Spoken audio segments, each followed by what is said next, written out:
Pengalaman pribadi saya adalah saya sejak SD sudah diajarkan pada orang tua saya untuk membuat keputusan lain antar agama, dan saya diajarkan tentang sudah saya tanamkan sejak kecil. Keluarga dari ibu saya dan ayah saya sebagian ada yang muslim serta ada yang Kristen Protestan.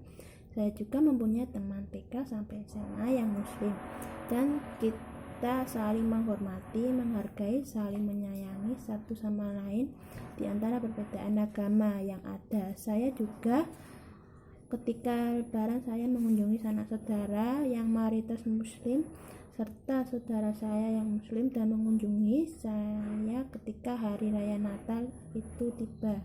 Merupakan tradisi saya sejak kecil hingga sampai sekarang yang takkan pernah ditinggalkan. Saya senang sekali ketika sanak saudara yang muslim berkunjung ke rumah saya.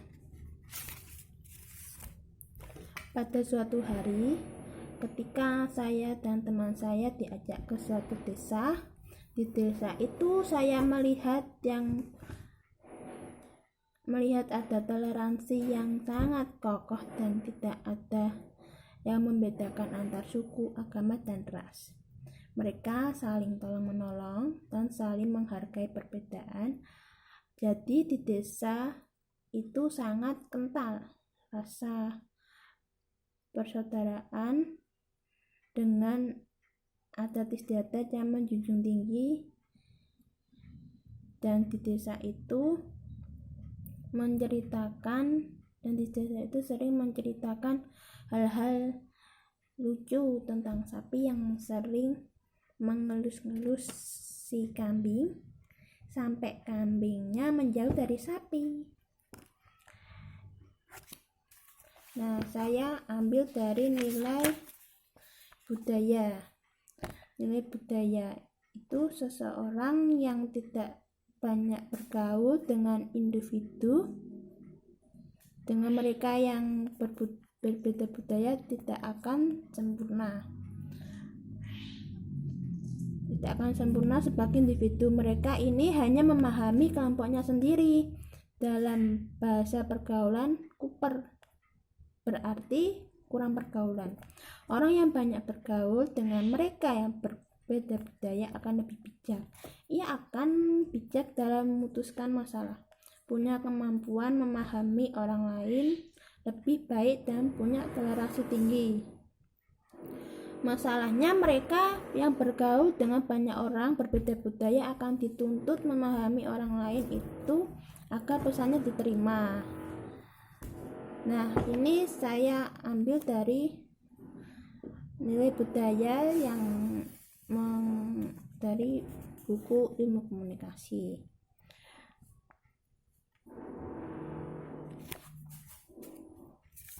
Nah, pesan moral, jadilah pribadi yang menjunjung tinggi nilai persatuan. Jadilah pribadi yang menjunjung nilai persatuan agar dengan kita bersama-sama hidup menjadi lebih indah. Nah,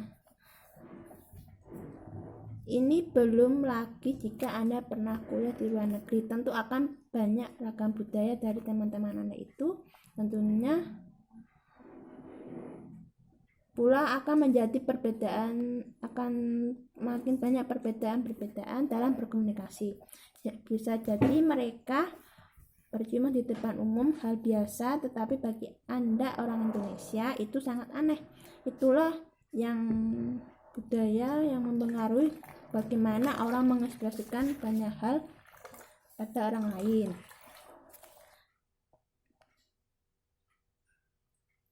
Nah, saya ambil lagi contohnya, seseorang politikus juga tak jauh berbeda. Ia harus bisa menjelaskan program-programnya pada konstituen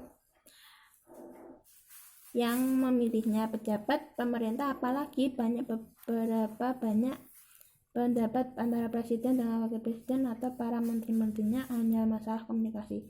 Seseorang yang sudah menjadi pejabat tentu harus menunjukkan dirinya sebagai pejabat negara. Nah, itu yang saya ambil.